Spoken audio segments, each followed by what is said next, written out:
अस्सलाम वालेकुम dear student, class 9 lecture biology chapter number 4 cells and tissue. Cells and tissue chapter के page number हम 60 पर हैं, जो कि आपका टॉपिक है न्यूक्लियस। न्यूक्लियस एक सेल ऑर्गेनल है जिसमें हम उस सेल ऑर्गेनल्स की स्ट्रक्चर और फंक्शंस को स्टडी करेंगे।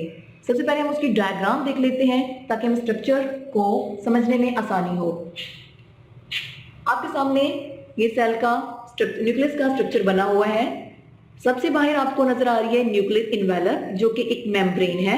न्यूक्लियर इन्वेलप के बिल्कुल नीचे न्यूक्लियोप्लाज्म दिया हुआ है।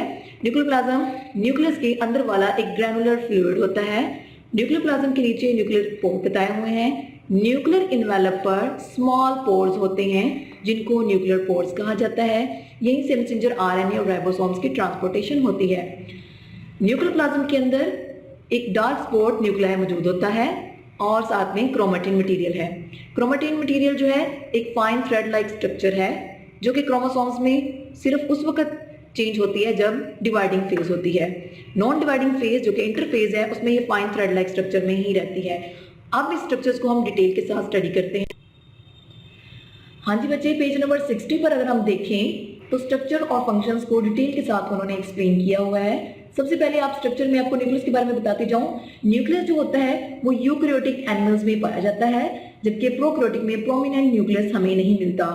यूकैरियोटिक में भी अगर हम एनिमल्स और प्लांट की बात करें तो एनिमल्स में बिल्कुल सेंटर में दरमियान में मौजूद होता है, जबकि प्लांट्स में देखें तो एक साइड पर मौजूद होता है। Due to push of very large vacuole, due to present very large vacuole in the centre of the plant cell. अब हम इस स्ट्रक्चर को देखें तो सबसे पहले न्यूक्लियस के न्यूक्लियर इन्वेलप को हम स्टडी करते हैं। न्यूक्लियर इन्वेलप क्या है? न्यूक्लियर इन्वेलप बेसिकली न्यूक्लियस की बाहर वाली मेम्ब्रेन है जिसके ऊपर बहुत स्मॉल पोर्स होते हैं। वो एक्ट करते हैं as a semi permeable membrane. Semi permeable membrane ऐसे कि इसमें से कुछ चीजें तो अंदर दाखिल हो सकती हैं जिनको न्यूक्लियस चाहेगा, और जिनको नहीं चाहेगा वो एंटर नहीं हो पाएंगी। सेमी परमिएबल मेम्ब्रेन तो मैंने आपको बता दिया है। उसके बाद है न्यूक्लियोप्लाज्म। न्यूक्लियोप्लाज्म को देखें, न्यूक्लियर इन्वेलप के अंदर वाली साइड पर एक ग्रैनुलर फ्लूइड होता है जिसको हम न्यूक्लियोप्लाज्म कहते हैं। न्यूक्लियोप्लाज्म के अंदर ही न्यूक्लियोलस, क्रोमोसोम्स हो गए, राइबोसोम्स हो गए, तमाम चीजें जो हैं वो पड़ी होती हैं। हम न्यूक्लियोलस को देखें तो वो एक डार्क स्पॉट है, और वो न्यूक्लियोलस जो है वो राइबोसोमल आरएनए बनाता है और असेंबल्ड करता है राइबोसोम्स को। उसके बाद अगर हम देखें तो क्रोमोसोम्स हैं, ठीक है, जो क्रोमेटिन मटेरियल बना है वो अपनी नॉन डिवाइडिंग फेज में बिल्कुल फाइन थ्रेड लाइक स्ट्रक्चर में रहता है, जबकि डिवाइडिंग फेज में वो फाइन क्रोमोसोम्स में कन्वर्ट हो जाता है। क्रोमोसोम जो है वो डीएनए और प्रोटीन से मिलकर बने होते हैं, जबकि प्रोकैरियोटिक में ऐसा कोई प्रोमिनेंट न्यूक्लियस नहीं होता। उसका जो है वो सेल ऐसे ही साइटोप्लाज्म में फ्लोट कर रहा होता है। बच्चे, ये न्यूक्लियस की आपको हेडिंग नजर आ रही है, हम इसको रीड करेंगे। न्यूक्लियस में देखें, a prominent nucleus occur in eukaryotic cell. बच्चे, न्यूक्लियस जो है सिर्फ यूकैरियोटिक सेल्स में पाया जाता है। In animal cell it is present in the centre, while in mature plant cell due to the formation of large central vacuole it is pushed to side. बच्चे, ये एनिमल सेल्स में तो बिल्कुल दरमियान में होता है, जबकि एक मैच्योर सेल में, वो भी प्लांट के सेल में, लार्ज वैक्यूल जो कि दरमियान में होता है, इसलिए ये थोड़ा सा साइड पर होता है। Nucleus is bounded by double membrane known as nuclear envelope. Nucleus जो है एक मेम्ब्रेन के जरिए जो है बॉन्डेड होता है, जिसको हम न्यूक्लियर इन्वेलप कहते हैं। अभी हमने उसकी डायग्राम भी देखी है। Nuclear envelope contain many small pores that enable it to act as semi permeable membrane.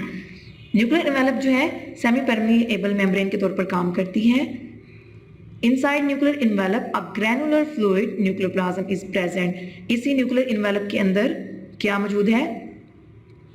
एक ग्रैनुलर फ्लूइड है जिसको हम न्यूक्लियोप्लाज्म कहते हैं। न्यूक्लियोप्लाज्म कंटेन 1 और 2 न्यूक्लियाई। इस न्यूक्लियोप्लाज्म के अंदर एक या दो न्यूक्लियाई मौजूद होते हैं, जिसको सिंगल होगा तो हम न्यूक्लियोलस बोलेंगे, और इसके अलावा क्रोमोसोम्स भी मौजूद होते हैं। अगर हम न्यूक्लियोलस की बात करें तो nucleolus is a dark spot and it is the site where chromosomal RNA are formed and assembled as ribosome। कहता है न्यूक्लियस एक डार्क स्पॉट है जिसके अंदर, ये एक ऐसी जगह है जिसके अंदर राइबोसोम्स बनता है और राइबोसोम्स असेंबल्ड होते हैं। राइबोसोमल RNA बनता है और राइबोसोम्स जो हैं असेंबल्ड होते हैं। अगर हम क्रोमोसोम्स की बात करें तो बच्चे, क्रोमोसोम आम हालात में विजिबल नहीं होता। आम सेल की अगर कोई फेज होगी तो उसमें ये विजिबल नहीं होगा।